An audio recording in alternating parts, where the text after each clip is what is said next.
So it was around midnight when we started our journey towards Valparai. The plan was pretty simple.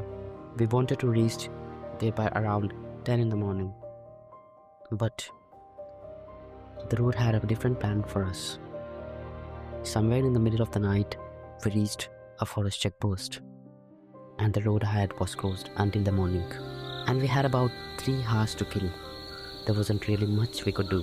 We just found a spot on the rooftop of the checkpost and waited. It was completely dark, no street lights, no traffic, just the sound of the forest in the distance. And honestly, at that point, it didn't even feel like we were traveling anymore. We were just waiting for the morning, and when the first light finally started coming in, that's when things changed. The mountains slowly started appearing through the darkness. The clouds were sitting between the valleys, and the sunrise was honestly something we weren't expecting to see. Sometimes you start a journey with a plan, and then the place just makes you slow down. Anyway, once the road opened, we continued. The road took us through the Satyamangalam Ghats, and this entire stretch is just forest on both sides. We were actually hoping to spot some elephants, but for quite some time, nothing. Just us, the road, and a lot of trees. And then suddenly, we saw something moving between the trees. It was an elephant. So, obviously, we stopped. Killed the engine and just watched. It was quietly feeding on bamboo.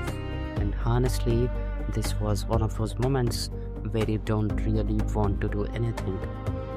You don't want to get closer, you don't want to make noise, you just want to sit there and watch. After a few minutes, we moved on. As we came out of the forest, the landscape completely changed. The shade disappeared, the temperature started going up, and by the time we reached Pollachi, it was hot, really hot. After traveling through the cool forest, the heat felt even worse. The roads were busy with trucks and vehicles.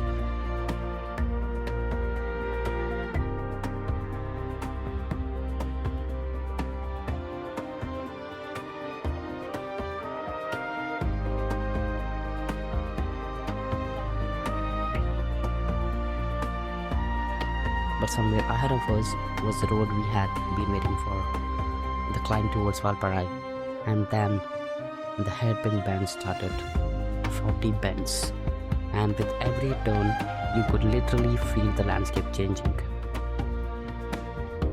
The plains were slowly disappearing behind us, the road was getting narrower, the air was getting cooler, and then we started seeing clouds, a little mist, and finally rain.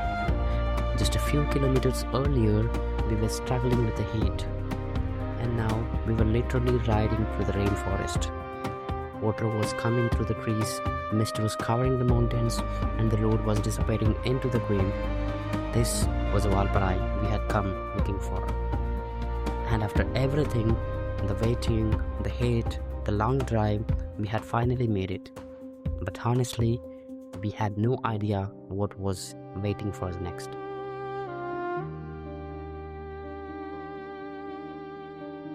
One thing you realize very quickly in Valparai is that it rains a lot. Actually, calling it a rainy season doesn't really feel right, because here rain is just part of everyday life.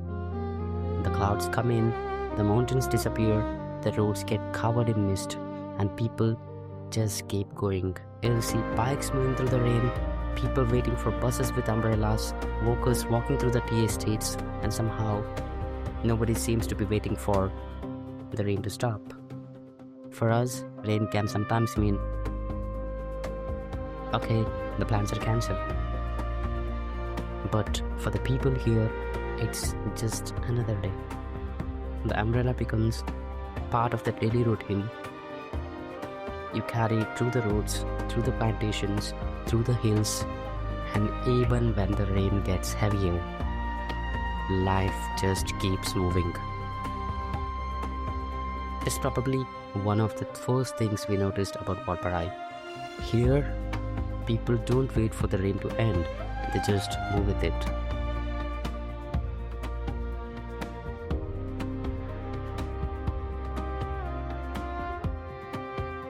If you reach the tea estates early enough, you'll realize that the plantations are already busy. While most of the town is still waking up, the workers are already heading into the estates.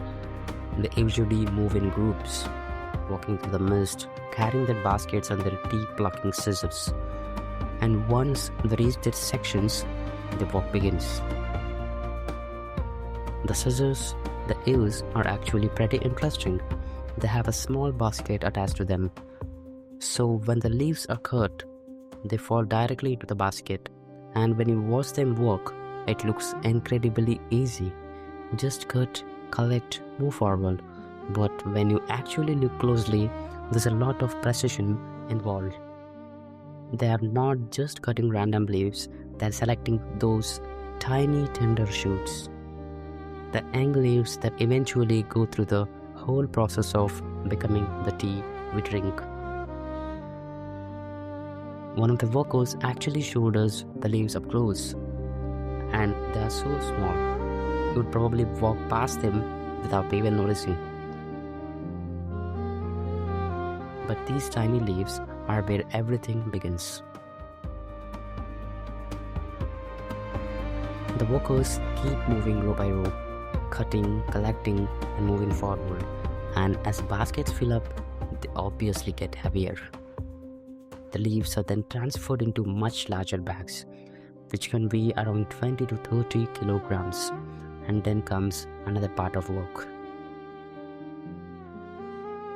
carrying them through the plantation. For some workers, the total harvest in a day can go well over 100 kilograms, depending on the season and how much tea is available. And when you see that in person, you realize just how much work actually goes into something as simple as a cup of tea. Once the leaves are collected, they are taken into collection points. They are weighed, recorded, and then sent towards the tea factories. And that's where the journey continues. It's interesting when you think about it.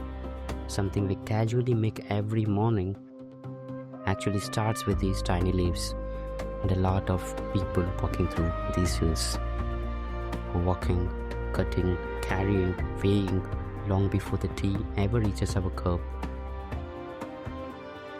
It has already traveled quite a long